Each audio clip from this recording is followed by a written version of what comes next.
Au nom du Père et du Fils et du Saint-Esprit. Amen. Mon Seigneur et mon Dieu, je crois fermement que tu es ici, que tu me vois, que tu m'entends. Je t'adore avec profonde révérence. Je te demande le pardon de mes péchés et la grâce de faire avec profit ce moment de prière. Ma Mère Immaculée, Saint Joseph, mon Père et Seigneur, mon ange gardien, intercédez pour moi. Il y a de nombreuses personnes qui cherchent en permanence à contrôler leur vie, à contrôler non seulement leur vie, mais la vie des personnes qui les entourent. Ce sont des personnes qui établissent des habitudes dont elles n'aiment pas sortir parce que ces habitudes les sécurisent. Ça se traduit, le contrôle, par le fait de contrôler aussi les personnes qui sont autour de nous, par des plaintes aussi du côté imprévisible de certains individus, ou même simplement parce que le temps change et qu'on ne l'avait pas prévu. Voilà, donc ça peut nous arriver d'être en permanence dans le contrôle, dans le fond, de se faire confiance à soi-même et d'avoir du mal à faire confiance aux autres. Et en particulier, d'avoir du mal à faire confiance à Dieu. Seigneur, oui, c'est vrai, parfois, nous avons du mal à avoir confiance en toi. Et cela, tu t'en plains, et tu t'en plains souvent dans l'Évangile. Ne serait-ce que dans l'Évangile, par exemple, que l'on lit à la messe d'aujourd'hui.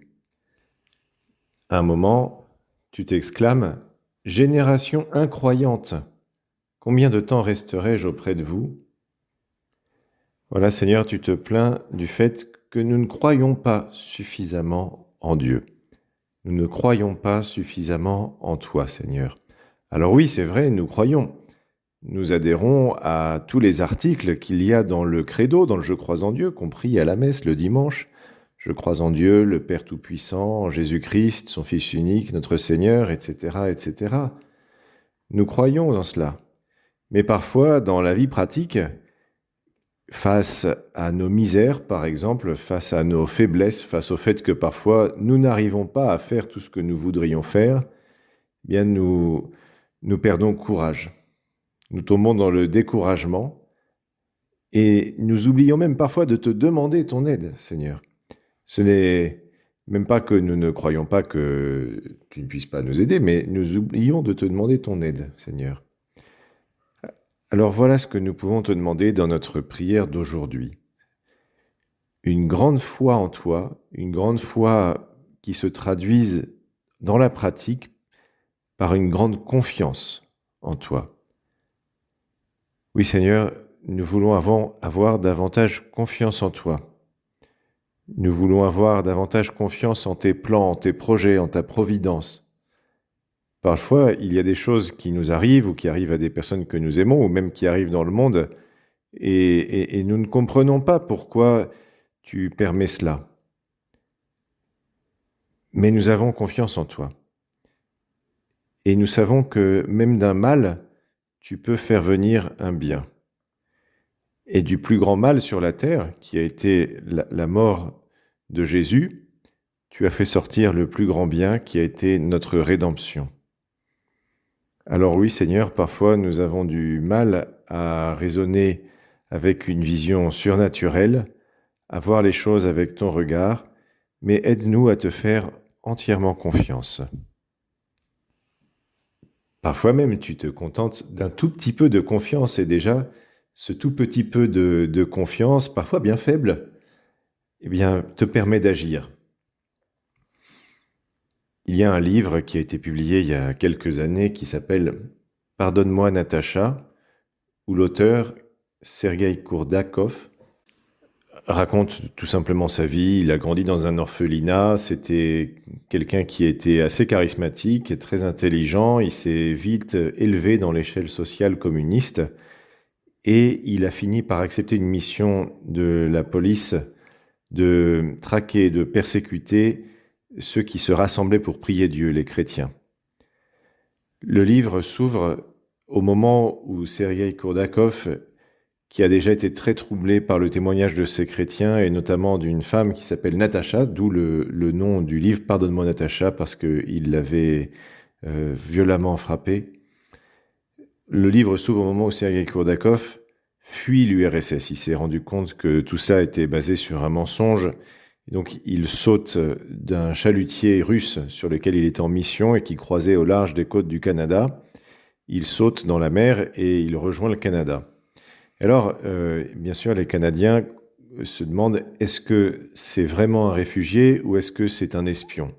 Donc, ils l'interrogent beaucoup et, entre autres choses, ils lui demandent combien de temps as-tu nagé, etc. Donc, il rentre toutes les données de Sergueï Kourdakov et de son récit dans un ordinateur qui leur dit « Il est impossible de survivre dans l'eau froide comme elle était, autant de temps, de nager aussi longtemps comme il prétend qu'il l'a fait. » Et là, Sergueï Kourdakov leur dit « Oui, mais pour la première fois, j'ai demandé à Dieu de m'aider. » Et alors là, les autorités canadiennes, les fonctionnaires canadiens qui sont là, entrent également cette donnée. Il a prié Dieu dans leur ordinateur, et l'ordinateur dit « La foi peut donner un supplément de force. » Alors, qui avait programmé cet ordinateur ? Je ne sais pas. Pourquoi l'ordinateur a-t-il dit ça ? Je ne sais pas. Mais ce qui est certain, c'est que la foi donne un supplément de force parce que justement, c'est Dieu qui nous donne sa force. Et il suffit d'un tout petit peu de confiance en lui, comme a eu à ce moment-là Sergueï Kourdakov, qui ne savait peut-être même pas encore s'il voulait être chrétien ou non. Il suffit qu'on s'adresse à lui avec confiance pour qu'il nous donne sa grâce, pour qu'il nous aide à traverser nos épreuves, et même nos épreuves, dans ce cas-là, matérielles, pas seulement des choses spirituelles, mais aussi des épreuves matérielles. Oui, Seigneur, d'une certaine manière, tu te contentes d'un peu de foi, même si tu voudrais qu'elle soit plus grande. Notre foi, un peu de confiance déjà fait fondre ton cœur. On a parlé de l'évangile qu'on lit à la messe aujourd'hui. Eh bien, cet évangile raconte un miracle. C'est un miracle que les disciples de Jésus n'ont pas réussi à faire. Jésus, lui, n'est pas présent au début. Il est sur une montagne avec 3 apôtres, Pierre, Jacques et Jean, et donc ils descendent de cette montagne et ils rejoignent les autres disciples. Et à ce moment-là, ils voient les autres disciples qui sont avec une grande foule qui les entoure. Il y a aussi des scribes qui discutent avec eux. Et donc, la foule, dès qu'elle voit Jésus, va vers lui, et Jésus leur demande « Mais pourquoi vous discutez entre vous ? De quoi vous discutiez ?» Et alors là, dans la foule, il y a quelqu'un qui dit « Maître, je t'ai amené mon fils. Il est possédé par un esprit qui le rend muet. Cet esprit s'empare de lui n'importe où, il le jette par terre, l'enfant écume, grince des dents et devient tout raide.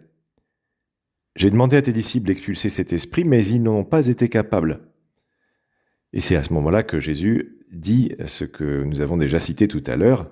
« Génération incroyante, combien de temps resterai-je auprès de vous ? Combien de temps devrais-je vous supporter ? Amenez-le-moi. » Dès qu'il vit Jésus, l'esprit fit entrer l'enfant en convulsion. L'enfant tomba et se roulait par terre en écumant.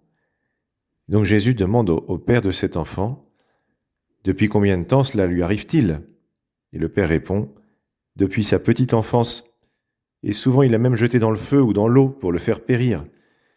Mais si tu peux quelque chose, viens à notre secours par compassion envers nous. » Jésus lui déclare « Pourquoi dire si tu peux ? Tout est possible pour celui qui croit. » Et aussitôt, le père de l'enfant s'écrie « Je crois, viens au secours de mon manque de foi. » Et là, Jésus va chasser l'esprit mauvais de cet enfant et lui dit de ne plus jamais revenir. Revenons sur les paroles du Père. « Je crois, viens au secours de mon manque de foi. » Donc le Père lui-même se rend compte que sa foi est faible, mais il demande à Jésus de l'aider. Seigneur, nous te demandons la même chose. Notre foi, bien souvent, est faible. Nous avons du mal à te faire confiance. Et pourtant, c'est vraiment le chemin pour nous, pour être heureux, avoir complètement confiance en toi, Seigneur. Savoir nous abandonner entièrement en toi. Parfois, nous avons du mal et nous pouvons répéter comme le père de l'enfant « Je crois, mais viens au secours de mon manque de foi ». Oui Seigneur, viens au secours de notre manque de foi et donne-nous la foi. S'il y a quelqu'un qui a cru, c'est bien la Vierge Marie. D'ailleurs, c'est comme ça à un moment qu'elle est appelée dans l'Évangile. Heureuse celle qui a cru aux paroles qui lui furent dites de la part du Seigneur. Et la Vierge Marie, eh bien, elle nous aide, elle intercède pour nous, elle demande à son Fils, à Jésus, d'augmenter aussi en nous notre foi. Je te remercie, mon Dieu, des bonnes résolutions, des actes d'amour et des inspirations que tu m'as communiquées dans cette méditation. Je te demande de m'aider à les mettre en pratique. Ma Mère Immaculée, Saint Joseph, mon Père et Seigneur, mon ange gardien, intercédez pour moi.